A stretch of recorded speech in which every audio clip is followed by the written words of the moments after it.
दस्तूर पाकिस्तान को 50 साल मुकम्मल हो गए। कौमी असम्बली में आज कौमी कन्वेंशन बनाया गया और बेतहाशा करारदातें मंजूर हुई, जिनमें सबसे अहम तो ये थी कि इलेक्शन बेशक वक्त कराए जाएँ।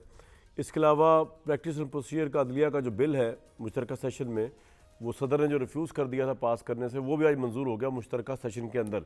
तो अब अगर तो सुप्रीम कोर्ट इसको स्ट्राइक डाउन नहीं करती तो अब अज खुद नोटिस का इख्तियार जो है वो चीफ जस्टिस से वापस ले लिया गया है। इसके साथ आज तकारीर हुई, आप सुन रहे हैं बिलावल भुट्टो जरदारी साहब ऑनस्लॉट कर रहे थे अदलिया पे भी और बाकी सभी लोगों के ऊपर भी। इसी के अंदर बड़ी एक्स्ट्रॉर्डिनरी डेवलपमेंट थी, जस्टिस काजी फाइज ईसा को भी आज बुलाया हुआ था और ये काफ़ी कंट्रोवर्सी जनरेट हो गई कि वो पॉलिटिशियंस के साथ बैठे हुए थे और उन्होंने अपनी पोजीशन खुद भी वाजिया की है। मैं चाहूँगा अगर आप वो भी सुन लें वो क्या कह के बुलाया गया था और वहाँ पे क्या हुआ पार्लियामेंट में।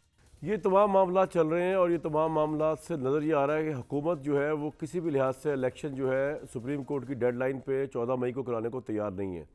और क्योंकि इसहाक डार ने आज एक बिल ये भी पेश कर दिया कि जी पहली दफ़ा हो रहा है कि गवर्नमेंट कह रही है पार्लियामेंट से कि आप बताएं कि जी हम पैसे दें इलेक्शन के या ना दें। ये हालांकि गवर्नमेंट का एक फ़ैसला होता है उन्होंने पैसे देने या नहीं देने, लेकिन आई थिंक मुझे लगता है कि वो इसलिए फ़ैसला नहीं उन्होंने किया कि नहीं पैसे देने क्योंकि उनको ये लग रहा है कि कहीं तौहीन अदालत ना हो जाए। तो वो पूरी पार्लियामेंट को तौहीन कराना चाह रहे हैं या सुप्रीम कोर्ट के उन 3 रुकनी बेंच के ऊपर जो है ये प्रेशर डालना चाह रहे हैं कि आपकी बात अगर हम रद्द कर रहे हैं इलेक्शन ना करवाने की या फंड्स ना देने की, तो ये कोई प्राइम मिनिस्टर या गवर्नमेंट या कैबिनेट नहीं कर रही है, पूरी पार्लियामेंट कर रही है। अगर आप नाहल करना है, इसमें तौहीन अदालत का केस बनाना है, अपनी हुकूमतदौली का केस बनाना है, तो पूरी पार्लियामेंट बनाए। तो ये बड़ी स्ट्रेटेजिक मूव थी इसहाक डार साहब की, जहाँ तक मैं समझाऊँ कि जी। लेकिन अब ये उल्टी पड़ जाए या उल्टी ना पड़े, अदालत के पास तो अभी भी इख्तियार है, वो हुकूमत को बुला के पूछ सकती है कि इस करारदाद की कोई वैल्यू नहीं है।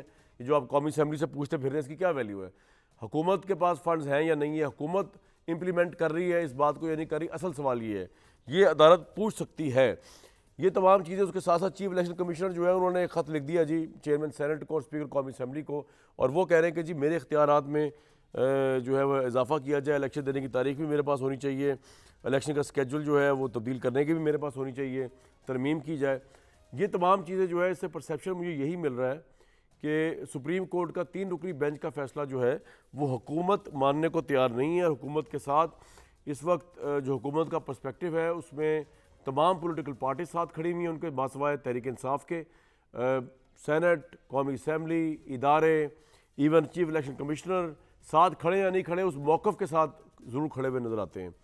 तो इन तमाम चीज़ों पर बात कर लेते हैं। पाकिस्तान में इलेक्शन अगर 14 मई को नहीं होता तो क्या ये समझा जाए कि क्योंकि सुप्रीम कोर्ट का फ़ैसला अक्सरियती नहीं था जो हुकूमत कह रही है, और सुप्रीम क्योंकि हुकूमत ने उसको रिजेक्ट भी कर दिया और यहाँ तक मशवरा दिया चीफ जस्टिस को कि आप इस्तीफ़ा दे दें, इस वजह से इसकी रिट मंजरू हुई है, फैसले की क्रेडिबिलिटी ख़त्म थी या थी ही नहीं, या वो फैसला इन फर्स्ट प्लेस था ही नहीं, या ये समझा जाए कि फ़ैसला था लेकिन हुकूमत ने अपनी हटदर्मी करके उस फैसले को मानने से इनकार किया, और इस तरह उसकी इम्प्लीकेशन ये हुए कि सुप्रीम कोर्ट जो है उसकी वैल्यू टके टोकरी हो गई। ये सबसे अहम मसला है पाकिस्तान को लेकर, और आइन की बालादस्ती का जो 50 साल है उस अहम मौके पे आज 10 अप्रैल को जो है ये सबसे अहम मसला दरपेश आया है कि क्या पाकिस्तान में आइन की बालादस्ती है, और अगर है तो वो कहाँ है और किस पे लागू होती है, किस पे लागू नहीं होती, या आइन की बालादस्ती की धज्जियाँ कौन उड़ा रहा है? क्या सुप्रीम कोर्ट ऑफ पाकिस्तान उसकी इज्जत नहीं कर रही या पार्लियामेंट उसकी धज्जियाँ उड़ा रही है?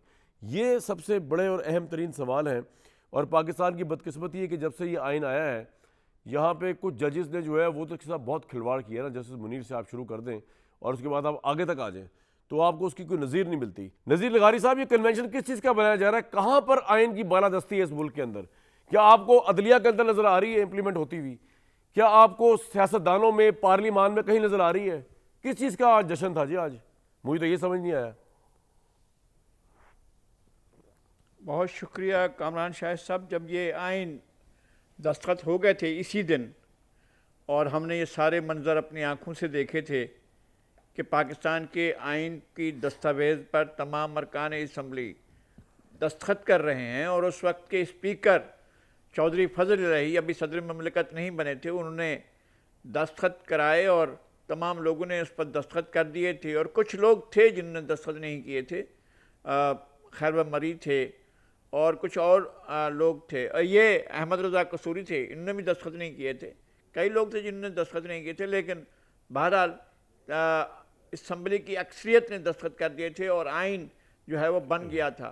और दूसरी बात ये है कि जब असम्बली तोड़ी गई वो 12 जनवरी की तारीख थी और 12 जनवरी के बाद वो तहलील नहीं हुई और वो उसको 48 घंटे लग गए। जब गवर्नर ने साइन नहीं किया तो खुद ब खुद वो 14 जनवरी को जो है सर वो मेरा सवाल ये है कि तहलील आज हो गई। आपको आयन की बालादस्ती अदलिया में, हुकूमत में, ऑपोजिशन में नजर आ रही है? आयन की बालादस्ती सर नजीर लगारी साहब।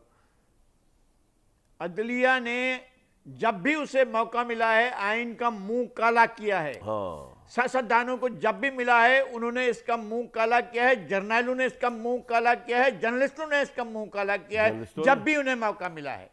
आइन के बारे में किसी ने भी नहीं सोचा कि ये एक मुकद्दस दस्तावेज है और इसको नहीं तोड़ा जा सकता है। हमने आर्टिकल 6 शामिल करने के बावजूद भी आइन को नहीं बचा पाए हैं।